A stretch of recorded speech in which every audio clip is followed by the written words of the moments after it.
রাজনৈতিক অঙ্গনে যার বিএনপির সূচনা লগ্ন থেকে শহীদ প্রেসিডেন্ট জিয়াউর রহমানের সাথে তিনি রাজনীতি শুরু করেছিলেন। আমাদের প্রয়াত বারবার এ এলাকার মানুষের জন্য যিনি কাজ করেছেন মাননীয় সংসদ সদস্য বেগম রুজি কবির, ওনার নামে আজকে এই ব্যস্ততম সড়কটি আমরা আজকে ওনার নামে নামকরণ করে উদ্বোধন করতে যাচ্ছি। এই জন্য মহান রব্বুল আলমিনের দরবারে আমি শুকরিয়া আদায় করছি। আমরা যখন একসময় মেডিকেল কলেজে ছাত্রদল করতাম সেই 1987-88 সালে, তখন থেকে কিন্তু ওনার সাথে আমার পরিচয়।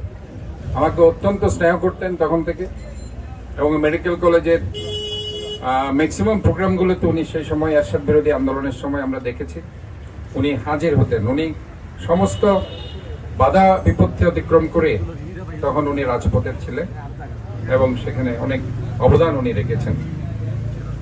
আমি ওনার যে সর্বশেষ আমাদের দেশনেত্রী বেগম খালেদা জিয়া, এর আগে আপনারা দেখেছেন সেই 80-র দশকে যখন দেশনেত্রী বেগম খালেদা জিয়া কোনো জায়গায় প্রোগ্রাম না করলেও এই জায়গায় হয়তো ওই সময় অনেকেই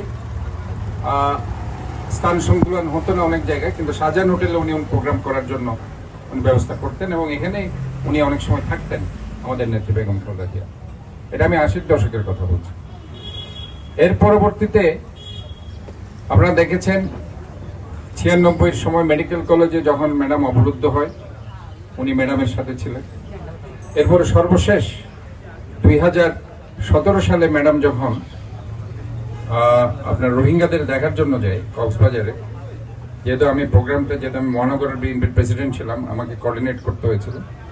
আমি দেখেছি সার্বক্ষণিকভাবে উনি এবং সেলিমা রহমান ওনার সাথে ছিলেন এবং ম্যাডামকে নিয়ে একই গাড়িতে ওনারা একদম কক্সবাজার সেখানে রাত্রি যাপন করে রোহিঙ্গাদেরকে দেখে তারপর ওনারা ফিরেছেন। কাজে ওই স্মৃতিগুলো উনি অনেক সময় আমাদেরকে বর্ণনা করেছেন, ম্যাডাম কি বলেছেন, কার সম্বন্ধে কি ধরনের বক্তব্য রেখেছেন অথবা কমেন্টস করেছেন।